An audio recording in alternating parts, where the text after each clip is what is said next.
Hello दोस्तों, कैसे हैं आप सभी। उम्मीद करते हैं आप सभी स्वस्थ होंगे। आप सभी का बहुत बहुत स्वागत है हमारी यूट्यूब चैनल ट्रिकी हिंदी पर। दोस्तों, आज की ये वीडियो बहुत ही महत्वपूर्ण होने वाली है। आज की इस वीडियो में हम बात करने वाले हैं हिंदी व्याकरण के एक अत्यंत महत्वपूर्ण टॉपिक संज्ञा के प्रीवियस ईयर पेपर में पूछे गए प्रश्नों के बारे में। तो चलिए अपनी इस वीडियो को शुरू करते हैं और बात करते हैं पहले प्रश्न के बारे में। स्त्रीत्व शब्द में कौन सी संज्ञा है? ऑप्शन ए जातिवाचक संज्ञा, ऑप्शन बी व्यक्तिवाचक संज्ञा, ऑप्शन सी भाववाचक संज्ञा या ऑप्शन डी द्रव्यवाचक संज्ञा। स्त्रीत्व शब्द में संज्ञा पूछी गई है कि स्त्रीत्व शब्द में कौन सी संज्ञा है। तो पहले प्रश्न के सही उत्तर की बात करें तो पहले प्रश्न का सही उत्तर हो जाएगा ऑप्शन नंबर सी, भाववाचक संज्ञा। स्त्रीत्व एक भाव होता है जो कि स्त्री शब्द से मिलकर बना है। अब बात करते हैं दूसरे प्रश्न के बारे में। दूसरा प्रश्न है, निम्नलिखित में भाववाचक संज्ञा कौन सी है? दूसरे प्रश्न में हमें शब्द दिए गए हैं, उसमें भाववाचक संज्ञा बतानी है कि कौन से शब्द में भाववाचक संज्ञा है। पहला ऑप्शन शत्रुता, दूसरा ऑप्शन वीर, तीसरा ऑप्शन मनुष्य या चौथा ऑप्शन गुरु। तो दूसरे प्रश्न के सही उत्तर की बात की जाए, दूसरे प्रश्न का सही उत्तर हो जाएगा ऑप्शन नंबर ए, शत्रुता। शत्रुता शब्द में भाववाचक संज्ञा है, यह शत्रु शब्द से मिलकर बना है। अब बात करते हैं तीसरे प्रश्न के बारे में। तीसरा प्रश्न हमसे पूछा गया है, अर्थ के विचार से संज्ञा कितने प्रकार की होती है? पहला ऑप्शन 4, दूसरा ऑप्शन 5, तीसरा ऑप्शन 6 या चौथा ऑप्शन 8। तो मैंने आपको अपनी क्लासेस के दौरान बताया था कि अर्थ के आधार पर संज्ञा 5 प्रकार की होती है। तो तीसरे प्रश्न का सही उत्तर हो जाएगा ऑप्शन नंबर बी, 5। अब बात करते हैं चौथे प्रश्न के बारे में। चौथा प्रश्न है, निम्नलिखित में से कौन सा शब्द व्यक्तिवाचक संज्ञा है? व्यक्तिवाचक संज्ञा हमसे पूछा गया है, कौन सा शब्द है? ऑप्शन नंबर ए गाय, ऑप्शन नंबर बी पहाड़, ऑप्शन नंबर सी यमुना या ऑप्शन नंबर डी आम। तो चौथे प्रश्न की बात की जाए, चौथे प्रश्न का सही उत्तर हो जाएगा option number C, Yamuna. Yamuna एक नदी का नाम है जो कि व्यक्तिवाचक संज्ञा के अंतर्गत आती है। बाकी गाय, पहाड़ और आम जातिवाचक संज्ञा का बोध कराते हैं। अब बात करते हैं पांचवें प्रश्न के बारे में। पांचवें प्रश्न के ऑप्शन नहीं लिखे हैं। पांचवा प्रश्न नहीं है। अब बात करते हैं छठे प्रश्न के बारे में। छठा प्रश्न है हमारा, कौन सा शब्द भाववाचक संज्ञा नहीं है? ऑप्शन ए मिठाई, ऑप्शन बी चतुराई, ऑप्शन सी लड़ाई या ऑप्शन डी उतराई। छठे प्रश्न में हमसे भाववाचक संज्ञा नहीं है, मतलब जो भाववाचक संज्ञा नहीं है वो शब्द पूछा गया है। तो छठे प्रश्न के सही उत्तर की बात की जाए तो छठे प्रश्न का सही उत्तर हो जाएगा ऑप्शन ए मिठाई। यह भाववाचक संज्ञा के अंतर्गत नहीं आता है। अब बात करते हैं 7वें प्रश्न के बारे में। 7वां प्रश्न हमसे पूछा गया है, जातिवाचक संज्ञा बताइए। ऑप्शन नंबर ए लड़का, ऑप्शन नंबर बी सेना, ऑप्शन नंबर सी श्याम या ऑप्शन नंबर डी दुख। तो 7वें प्रश्न के सही उत्तर की बात की जाए तो 7वें प्रश्न का सही उत्तर हो जाएगा ऑप्शन नंबर ए लड़का। लड़का जातिवाचक संज्ञा के अंतर्गत आता है, जो पूरी लड़कों की जाति को प्रदर्शित करता है। अब बात करते हैं 8वें प्रश्न के बारे में। 8वां प्रश्न हमसे पूछा गया है, देश की हानि जयचंदों से होती है, रेखांकित शब्द संज्ञा है। 8वां प्रश्न हमसे पूछा गया है कि देश की हानि जयचंदों से होती है, रेखांकित शब्द संज्ञा है। अर्थात जयचंदो इस शब्द के नीचे अंडरलाइन की गई है। हमसे पूछा गया है कि जयचंदो शब्द जो इस वाक्य में दिया गया है उसमें कौन सी संज्ञा होगी। तो ऑप्शन देख लेते हैं। पहला ऑप्शन है जातिवाचक संज्ञा, दूसरा ऑप्शन है व्यक्तिवाचक संज्ञा, तीसरा ऑप्शन है भाववाचक संज्ञा और चौथा ऑप्शन है द्रव्यवाचक संज्ञा। तो चौथा ऑप्शन तो होगा नहीं, द्रव्यवाचक संज्ञा तो यहाँ आएगी नहीं। बचे 3, उनमें से सही उत्तर की बात की जाए तो 8वें प्रश्न का सही उत्तर हो जाएगा ऑप्शन नंबर ए जातिवाचक संज्ञा। अब बात करते हैं 9वें प्रश्न के बारे में। 9वें प्रश्न से पहले मैं आपको बता दूं कि मैंने अपनी क्लास के दौरान आपको बताया था, जब मैं संज्ञा आपको पढ़ा रहा था, कि व्यक्तिवाचक संज्ञा का प्रयोग जातिवाचक संज्ञा के रूप में भी किया जाता है। यह उसी का उदाहरण है। अगला उदाहरण है हमारा, अगला प्रश्न है 9वां प्रश्न, बुढ़ापा भी एक प्रकार का अभिशाप है, इस वाक्य में रेखांकित शब्द की संज्ञा बताइए। अर्थात यहाँ बुढ़ापा शब्द के नीचे अंडरलाइन है। हमसे पूछा गया है कि बुढ़ापा किस प्रकार का शब्द है, कौन सी संज्ञा के अंतर्गत आता है। तो ऑप्शन ए जातिवाचक संज्ञा, ऑप्शन बी व्यक्तिवाचक संज्ञा, ऑप्शन सी भाववाचक संज्ञा या ऑप्शन डी इनमें से कोई नहीं। 9वें प्रश्न के सही उत्तर की बात की जाए तो 9वें प्रश्न का सही उत्तर हो जाएगा ऑप्शन नंबर सी भाववाचक संज्ञा।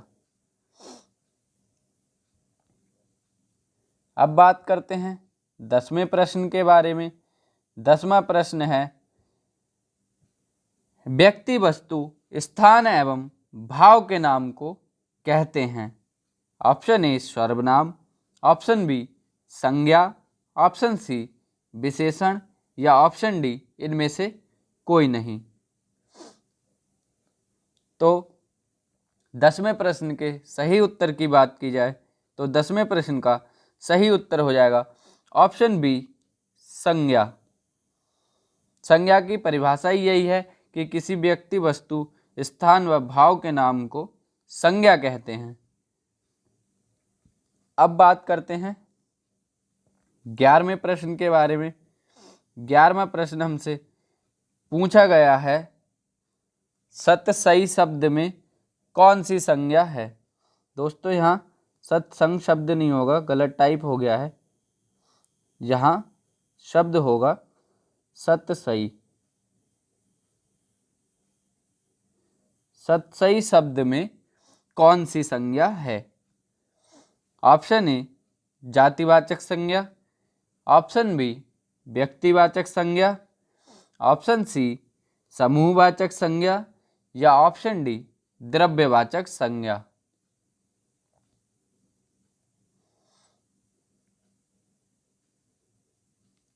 11वें प्रश्न के सही उत्तर की बात की जाए तो 11वें प्रश्न का सही उत्तर हो जाएगा ऑप्शन नंबर सी, समूहवाचक संज्ञा। अब बात करते हैं 12वें प्रश्न के बारे में। 12वां प्रश्न हमसे पूछा गया है, मानवता शब्द में संज्ञा होगी। ऑप्शन ए जातिवाचक संज्ञा, ऑप्शन बी समूहवाचक संज्ञा, ऑप्शन सी भाववाचक संज्ञा या ऑप्शन डी इनमें से कोई नहीं। 12वें प्रश्न के सही उत्तर की बात की जाए तो मानवता शब्द में भाववाचक संज्ञा ऑप्शन सी हमारा सही हो जाएगा। अब बात करते हैं 13वें प्रश्न के बारे में। 13वां प्रश्न हमसे पूछा गया है, विजयदशमी शब्द में संज्ञा है। विजयदशमी शब्द में हमसे संज्ञा पूछी गई है। ऑप्शन ए व्यक्तिवाचक संज्ञा, ऑप्शन बी जातिवाचक संज्ञा, ऑप्शन सी समूहवाचक संज्ञा या ऑप्शन डी भाववाचक संज्ञा। तो 13वें प्रश्न के सही उत्तर की बात की जाए तो 13वें प्रश्न का सही उत्तर हो जाएगा ऑप्शन नंबर ए, व्यक्तिवाचक संज्ञा। अब बात करते हैं 14वें प्रश्न के बारे में। 14वां प्रश्न हमसे पूछा गया है, भाववाचक संज्ञा का निर्माण होता है। मैंने अपनी क्लासेस के दौरान आपको यह बताया था कि भाववाचक संज्ञा का निर्माण किस प्रकार से होता है, और मैंने ये भी कहा था कि यह बहुत ज़्यादा इम्पोर्टेंट प्रश्न हो जाएगा। तो 14वें प्रश्न के ऑप्शन देख लेते हैं। 14वें प्रश्न का ऑप्शन ए है संज्ञा से, ऑप्शन बी सर्वनाम से, ऑप्शन सी क्रिया से या ऑप्शन डी इन सभी से। 14वें प्रश्न के सही उत्तर की बात की जाए तो 14वें प्रश्न का सही उत्तर हो जाएगा ऑप्शन नंबर डी, इन सभी से। भाववाचक संज्ञा का निर्माण मैंने आपको अपनी क्लासेस के दौरान बताया था। संज्ञा, सर्वनाम, क्रिया इन सभी से भाववाचक संज्ञा का निर्माण होता है। अब बात करते हैं 15वें प्रश्न के बारे में। 15वां प्रश्न है हमारा, ममत्व में कौन सी संज्ञा है। ममत्व शब्द में कौन सी संज्ञा है।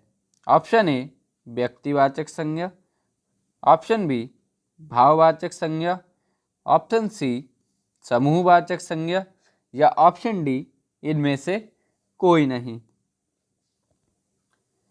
15वें प्रश्न के सही उत्तर की बात की जाए तो 15वें प्रश्न का सही उत्तर हो जाएगा ऑप्शन नंबर बी, भाववाचक संज्ञा।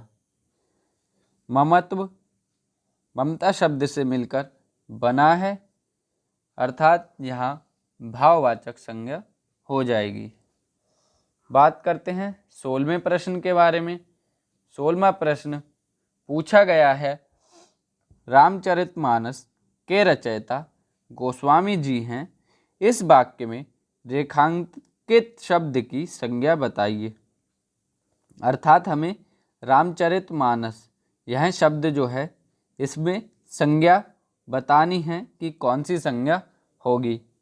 ऑप्शन ए व्यक्तिवाचक संज्ञा, ऑप्शन बी जातिवाचक संज्ञा, ऑप्शन सी समूहवाचक संज्ञा या फिर ऑप्शन डी भाववाचक संज्ञा। 16वें प्रश्न के सही उत्तर की बात की जाए तो 16वें प्रश्न का सही उत्तर हो जाएगा ऑप्शन नंबर ए, व्यक्तिवाचक संज्ञा। रामचरितमानस शब्द में व्यक्तिवाचक संज्ञा होगी। अब बात करते हैं 17वें प्रश्न की। 17वां प्रश्न है, भारत संयुक्त राष्ट्र संघ में शामिल है। इस वाक्य में रेखांकित शब्द की संज्ञा बताइए। अर्थात राष्ट्रीय संघ जो शब्द है, इस शब्द में हमें बताना है कि यह कौन सी संज्ञा के अंतर्गत आएगा। ऑप्शन ए भाववाचक संज्ञा, ऑप्शन बी जातिवाचक संज्ञा, ऑप्शन सी व्यक्तिवाचक संज्ञा या ऑप्शन डी समूहवाचक संज्ञा। तो 17वें प्रश्न के सही उत्तर की बात की जाए तो 17वें प्रश्न का सही उत्तर हो जाएगा ऑप्शन नंबर डी समूहवाचक संज्ञा। राष्ट्रीय संघ एक समूह को प्रदर्शित करता है, अर्थात यह समूहवाचक संज्ञा के अंतर्गत आएगा। अब बात करते हैं 18वें प्रश्न के बारे में। 18वां प्रश्न है भाववाचक संज्ञा शब्द बताइए। अर्थात हमें 4 ऑप्शन दिए गए हैं, उनमें 4 शब्द दिए गए हैं। उन चारों शब्दों में हमें बताना है कि कौन सा भाववाचक संज्ञा के अंतर्गत शब्द आएगा।